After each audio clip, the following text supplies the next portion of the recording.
The Art of Yes. Interviews with improvisers.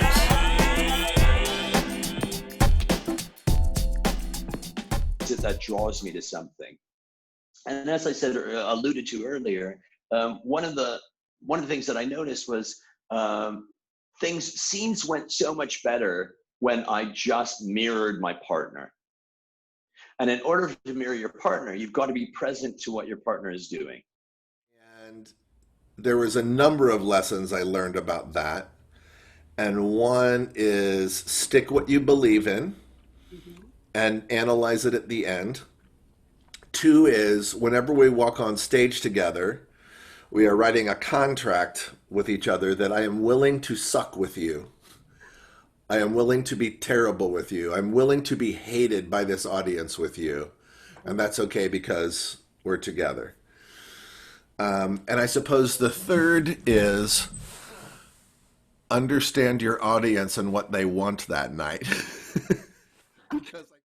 My personal belief, and this is something I've experienced, my personal belief is that in the realm of improv, I believe there's a creative genius in all of us. It's a cliche, but I've seen it thousands of times. I also believe that within us is an incredible resilience.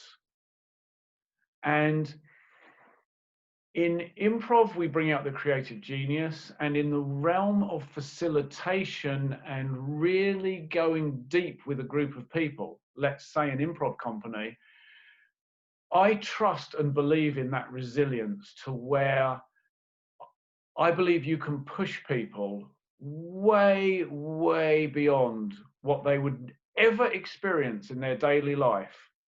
What can the audience take from this? Mm-hmm. That's important. That's why you're here. That's why they bought a ticket. That's why the tickets are for sale. You know, I got news for you. The fear never goes away. Like, that's the message of that speech. Like, people always think like, oh, you're so confident. Oh, you're so confident. I'm like, hey man, maybe not today. Maybe not tomorrow. And the magic of it all is doing it even though you are afraid. That's the real power of doing. It's courage. That's the definition of courage. Action in the face of fear.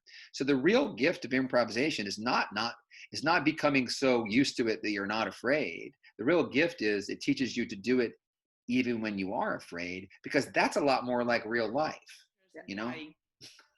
Well, my biggest influence when it comes to the formats and styles that we do is Martin Dumont. Mm-hmm.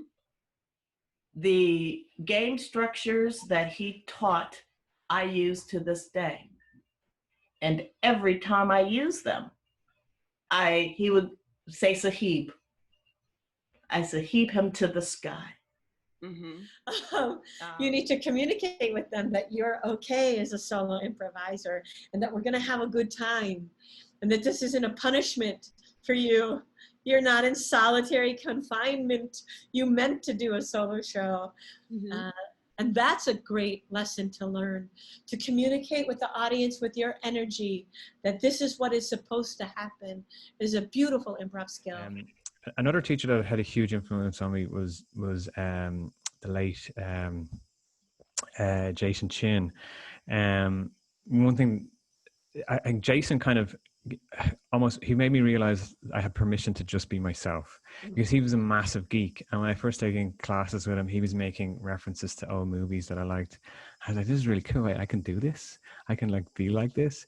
And that was hugely influential. And he was very patient with his teaching as well. Came up with the phrase, see and be seen, hear and be heard. You know, it's fascinating that some of the things that she was saying in the 1940s, 1950s are still just as true, if not truer now. And that she was saying in a Zen-like way, stuff that has really deep truths to them. Because ultimately, we all want to be recognized. We all want to be seen. We all want to be acknowledged. We all want to have connection. And, you know, improvising is a great way to get to that. I'm interested in connection, play, discovery. And if you're there with me, I'll be there with you, and whatever comes, comes. Bye.